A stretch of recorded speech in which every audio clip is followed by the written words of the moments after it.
Now, joining me in the studio to throw more light into the prices as it's dropping of foodstuff is the National Coordinator, Nigerian Women for Agricultural Progress, Omolara Svensson. You're welcome to NTA News. Thank you for having me. Okay, the National Bureau of Statistics gave a shocking figure of food inflation in June this year. Right. But now we can see the prices dropping. What is your take on that? Well, this is all we have been working towards. With the farmers and this current administration, we started putting the right measures in place as far back as February, March this year to ensure that the farmers get maximum yield from their farming for the first quarter of the farming season, as we call it. So this is, yes, a progress in the right direction, and it just didn't happen. It's because a lot of effort and work and the right measures has been put in place a couple of months before now.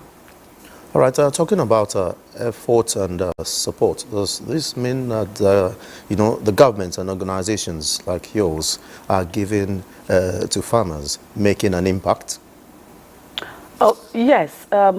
In the past, we've had to struggle. We're still struggling. I mean, we're not there yet. It's still a whole lot of work that still needs to be done.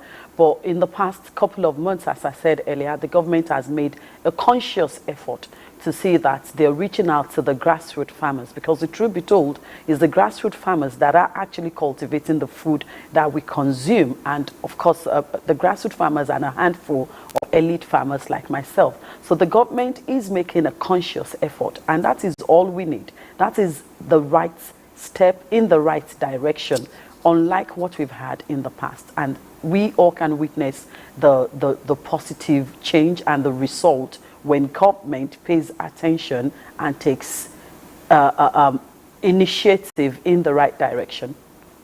Okay, talking about post-harvest losses is a major problem. Right. And with the lessons learned, how do you think we should manage our produce? Well, it's still a whole lot of work that needs to be done in this regards.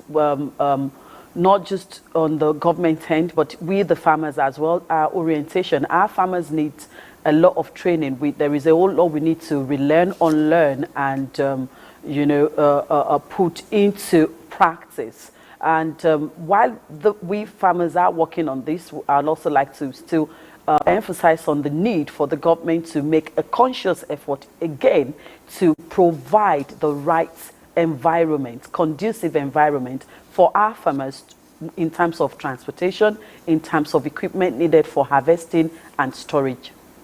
Okay, just before I let you go, your parting words, you've spoken about the government creating a conducive environment. Which other areas do you think government needs to pay attention?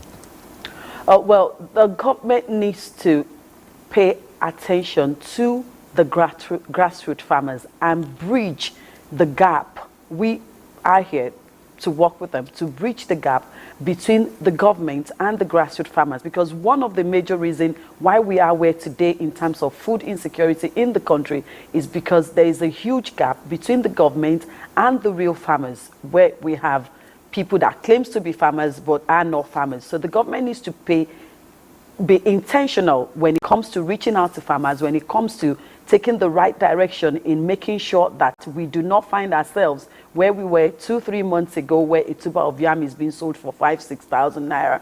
In order for this not to happen, the government needs to put more effort and take conscious steps, intentional steps towards reaching out to the grassroots farmers directly. All right, many thanks, Omolara Svensson, the National Coordinator, Nigerian Women for Agricultural Progress, for your input on the network news. Thank you.